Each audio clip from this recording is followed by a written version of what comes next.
तो corona vaccine के बाद अब बारी है आर्थिक वैक्सीन की। जी हां, सुबह 11 बजे 2021-22 का बजट पेश करेंगी निर्मला सीतारमण। आपके साथ मैं हूं ज्योत्सना बेदी। नमस्कार, गुड मॉर्निंग। सुबह के बज रहे हैं 7 में निधि चतुर्वेदी आपके साथ। भारत का बजट कैसा होगा इसके लिए इंतजार अभी बाकी है, लेकिन शुरुआत हम करेंगे उस खबर के साथ जिसपे सबसे बड़ी कवरेज हमारी दिन भर जारी रहेगी लगातार। जी हां, आज 2021-22 का बजट पेश होगा। सुबह 11 बजे का वक्त ये होगा और तीसरी मर्तबा निर्मला सीतारमण इस बजट को पेश करेंगी। मोदी सरकार का ये 9वां बजट होगा। तो अर्थव्यवस्था के चक्के को रफ्तार देने के लिए किन किन बड़ी बातों का जिक्र होगा? कोविड काल के बाद पहला बजट, इस दशक का पहला बजट, लिहाजा कई सारी चुनौतियां और चुनौतियों को पार पाने के लिए कौन से बड़े ऐलान, कौन सी बड़ी घोषणाएं, हर तबके का ख्याल रखते हुए वो ऐलान क्या हो सकते हैं इस पेपरलेस बजट में, ये आज बेहद महत्वपूर्ण रहने वाला है। दो बड़ी तस्वीरों के साथ शुरुआत। निर्मला सीतारमण आज बजट पेश करेंगी और लोगों को बड़ी राहत की हर सेक्टर में उम्मीद। तो बजट का काउंटडाउन शुरू हो चुका है। सुबह 11 बजे देखिए ये बजट पेश किया जाएगा। देखिए सुबह 10 बजे कैबिनेट की सबसे पहले बैठक होगी। 9:30 बजे निर्मला सीतारमण अपने घर से निकलेंगी, सबसे पहले पहुंचेंगी मंत्रालय।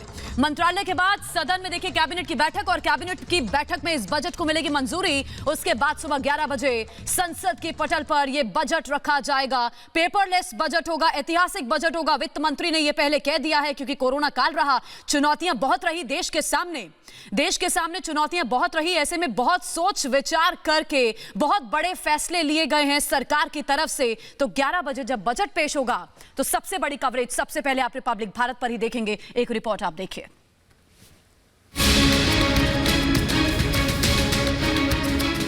वित्त मंत्री निर्मला सीतारमण आज वित्त वर्ष 2021-22 का केंद्रीय बजट पेश करने वाली है। सीतारमण आज सुबह 9:30 बजे अपने घर से निकलकर मंत्रालय जाएंगी, जिसके बाद 10 बजे संसद में बजट को कैबिनेट की मंजूरी मिलेगी और उसके बाद सीतारमण राष्ट्रपति के पास जाएंगी। 11 बजे सदन के पटल पर वित्त वर्ष 2021-22 का बजट पेश किया जाएगा। सीतारमण अपना तीसरा और नरेंद्र मोदी सरकार का कुल 9वां केंद्रीय बजट पेश करेंगी। इस बजट से आम लोग, मध्यम वर्ग, किसानों, उद्यमियों और विशेषज्ञों को काफी उम्मीदें हैं। सुनीता जी, क्या उम्मीद है? सर, हम लोगों को सरकार से मिडिल क्लास फैमिली के लिए ऐसा रिलीफ चाहिए कि पेट्रोल जो है बहुत महंगा हो गया है, कहीं आने जाने में बहुत दिक्कत होता है, सब चीज़ का भाड़ा बढ़ गया है, तो कम होना चाहिए। और जो है रिफाइन है, तेल है, सबका दाम कम होना चाहिए। हम तो ये चाह रहे हैं कि ट्राई करें कि इन जो सिक्योरिटी है वो रेलवे में बढ़े, क्योंकि अभी देखा जाए तो लोग ट्रैवल करना नहीं चाहते क्योंकि सिक्योरिटी की वजह से। तो हम चाह रहे हैं वो बढ़े, प्लस रूट्स हैं वो इंक्रीज़ हो, क्योंकि अभी कोविड के बाद से देख रहे हैं कि रूट भी कम हो गए हैं। मध्यम वर्गीय परिवार को विशेष में ध्यान रखते हुए देना चाहिए, क्योंकि देखा ये गया है कि विगत वर्षों में जो कोरोना काल में जो सबसे ज़्यादा नौकरियां और बेरोजगार हुए हैं वो अधिक संख्या में मध्यम वर्गीय परिवार के लोग हुए हैं। और उम्मीद करता हूं कि हमारे जो टैक्स रिबेट भी बढ़ेगी शायद इस वर्ष से, उम्मीद मुझे लग रही है। कोरोना संकट से प्रभावित देश की इकोनॉमी को इस बजट में बूस्टर मिल सकता है। उम्मीद की जा रही है कि इस बार के बजट में इकोनॉमी को उबारने के लिए सरकार कुछ महत्वपूर्ण घोषणाएं कर सकती है। वित्त मंत्री सीतारमण इस बात के पहले ही संकेत दे चुकी हैं कि इस बार का केंद्रीय बजट अभूतपूर्व होगा। इस बार का बजट कई मायने में बेहद अहम रहने वाला है।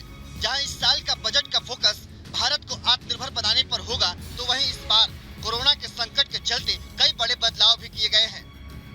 ये पहला मौका होगा जब बजट पूरी तरह से पेपरलेस होगा। हर साल बजट की प्रिंटिंग होती थी, लेकिन इस साल पहली बार बजट की प्रति डिजिटल माध्यम से दी जाएगी। बजट से जुड़ी जानकारी एक ही प्लेटफॉर्म पर मिले, इसलिए दस्तावेजों के लिए एप्लीकेशन बनाई गई है।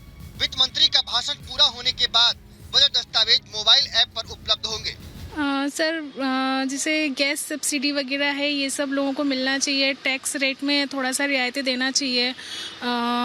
और इसके अलावा विडो पेंशन को थोड़ा सा मतलब बेनिफिट मिले। और नए धंधे कुछ खुल नहीं रहे हैं, डीजल पेट्रोल बहुत ज़्यादा महंगा हो गया है। क्या चाहते हैं आप? मतलब थोड़ा रियायत मिलना चाहिए इस हिसाब से, मतलब कम होना चाहिए कि डीजल पेट्रोल के हिसाब से। अब इतना क्रूड ऑयल इतना महंगा है नहीं है, फिर भी इतना ज़्यादा चार्जेस लगाया जा रहा है। थोड़ा सा कम होना चाहिए यार, इससे कि आदमी मिडिल क्लास जी पाए। मेन डिपार्टमेंट किचन का होता है, तो इतने जो प्राइसेस हाई वेजिटेबल्स की या रसोई गैस की, उनको रिड्यूस किया जाए ताकि हम अच्छे से कुछ कर पाएँ।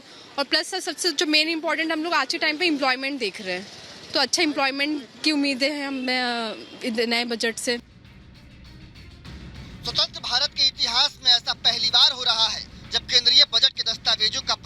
नहीं होगा। सरकार ने कोरोना संकट को ध्यान में रखते हुए यह कदम उठाया है। मतलब साफ है, कोरोना के चलते जहां सरकार के पास चुनौतियां अधिक हैं, वहीं इस बार के बजट से लोगों की उम्मीदें भी बीते साल से कहीं अधिक है। ऐसे में सरकार को दोहरी चुनौतियों से पार पाना है, लेकिन उम्मीद यही की जा रही है कि इस बार का बजट हर वर्ग के लिए खुशियों की सौगात लेकर आएगा। Bureau report, Republic Bharat. तो कैसा होगा आत्मनिर्भर भारत वाला बजट, कैसा होगा भारत का बजट, इसको जानेंगे दिन भर। विशेषज्ञों का पैनल होगा हमारे साथ। मेरे तमाम सहयोगी देश के अलग अलग हिस्सों से जुड़ेंगे हमारे साथ। श्वेता श्रीवास्तव इस वक्त हमारे साथ प्रधानमंत्री आवास से जुड़ी हैं। Good morning Shweta. निधि वासंदानी हमारे साथ निर्मला सीतारमण के घर से, गुड मॉर्निंग इनको भी। सृष्टि पांडे राजनगर एक्सटेंशन से हैं। बरका हमारे साथ नई दिल्ली रेलवे स्टेशन से लाइव रहेंगी। गुरसिमरन हमारे साथ जम्मू से लाइव, अमनदीप चंडीगढ़ से लाइव होंगे लगातार। निधि वासंदानी के पास सबसे पहले हम जाएंगे क्योंकि वित्त मंत्री निर्मला सीतारमण के घर के बाहर वो मौजूद हैं और 9:30 बजे निर्मला सीतारमण अपने घर से निकलकर सबसे पहले मंत्रालय पहुंच रही है। निधि, निर्मला सीतारमण ने कह दिया कि वो बजट आप देखेंगे जो आपने पहले कभी नहीं देखा होगा। वित्त मंत्री के आगे इस बार चुनौतियां भरपूर हैं और नजर आज के बजट पर टिकी।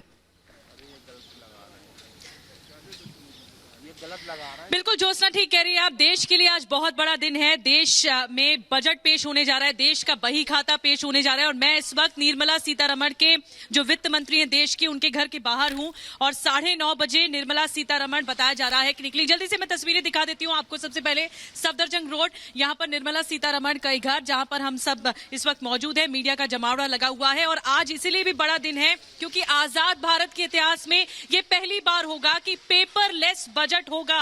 पेपरलेस का मतलब ये ऑनलाइन बजट होगा। इस बार बजट की कॉपियां प्रिंट नहीं की गई हैं और आपको ये भी बता दूं कि इस बार ये ऑनलाइन बजट, क्योंकि ये प्रक्रिया लंबी होती है कोरोना की वजह से, सोशल डिस्टेंसिंग का पालन करते हुए इस बार ऑनलाइन बजट पेश किया जाएगा। निर्मला सीतारमण ने पहले ही कह दिया था इकोनॉमिक सर्वे के समय ज्योत्सना की ये बजट थोड़ा अलग होगा और अब देखना होगा क्योंकि सबसे ज्यादा फोकस हेल्थ सेक्टर में होगा जो अब तक 2.5 से 3% अब तक 1% तक यहाँ पर इन्वेस्टमेंट होता है हेल्थ सेक्टर में। बिल्कुल निधि, मैं लौटूंगी आपके पास। आप निर्मला सीतारमण के घर से लाइव रिपोर्ट कर रही हैं। श्वेता श्रीवास्तव प्रधानमंत्री आवास से मैं साथ लाइव रिपोर्ट कर रही है। श्वेता के पास जाएंगे और तमाम सहयोगियों के पास बारी बारी से जाया जाएगा।